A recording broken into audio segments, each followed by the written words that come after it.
Happy Thursday po sa ating lahat. Ako si Benison Estareja.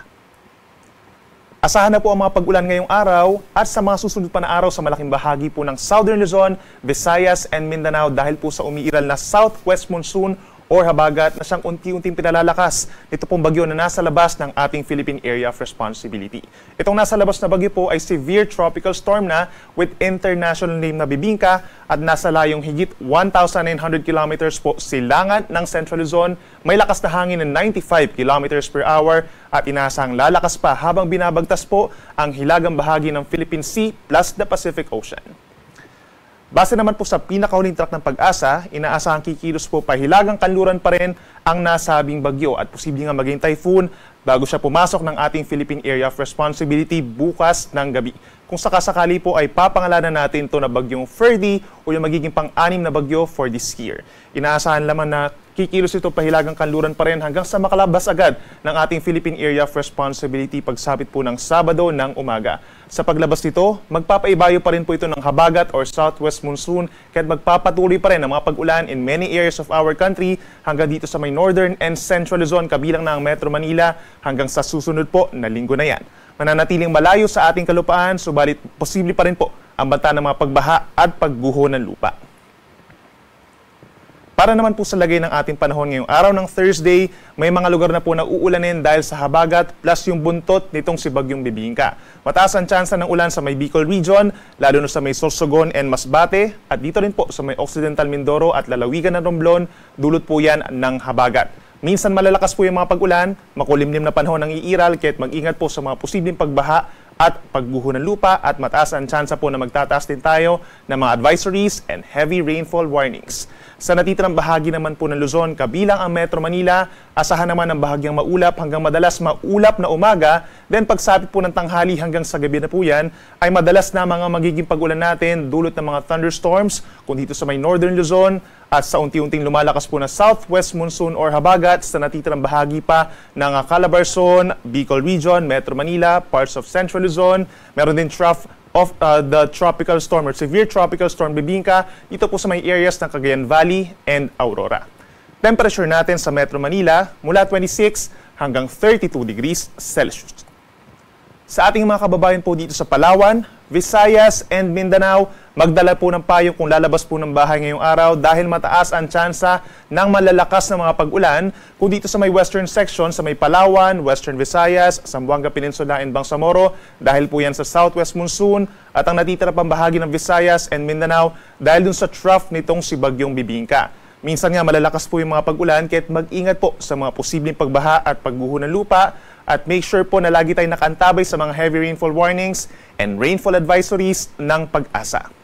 Temperature natin dito sa Palawan mula 24 hanggang 31 degrees Celsius, habang malaking bahagi po ng Visayas and Palawan maglalaro ang temperatura mula 25 hanggang 32 degrees Celsius. Para naman sa ating lagay ng karagatan, wala po tayong asahang gale warning for today, pero asahan naman po ang moderate to rough seas or hanggang halos 3 metron taas ng pag-alon sa mga baybayin po dito sa may Caraga and Davao Region. Bagyang epekto na rin po yung outer rain bands or outer cloud bands nitong si Bagyong Bibingka. Halos 3 metro, delikado po ito sa maliliit na sasakyang pandagat, habang sa may natitirang bahagi pa po ng eastern side ng ating bansa, dito sa may eastern Visayas, eastern portions of Luzon, hanggang dito sa natitirang baybayin po ng Mindanao and Visayas, asahan naman yung moderate seas or katamtaman na taas sa mga pag-alon, habang may mga areas pa rin po dito sa may northern Luzon na banayad hanggang katamtaman ng taas, pero eventually po lalakas din ang mga pag-alon dito sa may West Philippine Sea hanggang sa weekend na po yan. Para naman po sa latest regarding po dito sa tropical cyclone threat potential or binabantayan natin ng mga potential na bagyo, pagkalampas nitong si bagyong potential na Ferdy, pagsapit po ng early next week, ay may posibleng mabuo nga po na panibagong low pressure area sa may silangan po ng Luzon over the northern portion of Philippine Sea. Hanggang sa susunod po na linggo ay mataas ang tsansa na ito ay maging isang mahinang bagyo or tropical depression. Then simula naman po middle of next week hanggang later next week sa weekend, ay kikilos po pahilagang kanluran ang nasabing potensyal na bagyo. Kung sakasakali po na maging Ferdy itong si Bibingka, tatawagin naman natin ito na bagyong Hener at kikilos po pahilagang kanluran. Ibig sabihin, mababa pa rin ang tsansa na ito ay tatama sa ating kalupaan. Subalit knowing po ng mga bagyo na nandito sa may Northern Philippine Sea ay nagpapaibayo pa rin po ng southwest monsoon or habagat, kaya't magiging maulan pa rin in many areas of our country hanggang sa susunod po na linggo yan. Possible pa rin na mabago itong ating scenarios, kaya laging magantabay sa ating mga updates.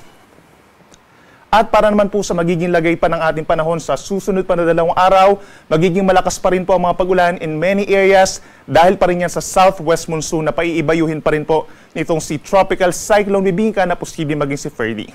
Pagsapit po ng Friday, that's September 13, pinakamalalakas sa mga pag-ulan dito sa may Occidental Mindoro, Palawan, Antique, and Negros Occidental dahil sa habagat, heavy to intense rains or madalas malalakas po ang mga pag-ulan habang meron tayong occasional rains or paminsan-minsang malakas na ulan sa Romblon, Masbate, Sorsogon, natitirang bahagi ng Visayas, malaking bahagi ng Zamboanga Peninsula, Misamis Occidental, Lanao del Norte, and Lanao del Sur. Pagsapit naman po ng Sabado, that's September 14, meron pa rin tayong heavy to intense rains dahil sa habagat over Occidental Mindoro, Palawan at lalawigan ng Antique, habang meron naman tayong moderate to heavy rains or paminsan-minsang malakas na ulan pa rin sa may Batangas, natitirang bahagi ng Mimaropa, rest of Western Visayas, and Negros Island region. Yung mga hindi natin nabanggit na mga lugar, kabilang po dyan ng Mindanao, Metro Manila, Central Luzon, Cagayan Valley, Calabarzon at natitira pang bahagi ng Visayas, Mimaropa, and Bicol region.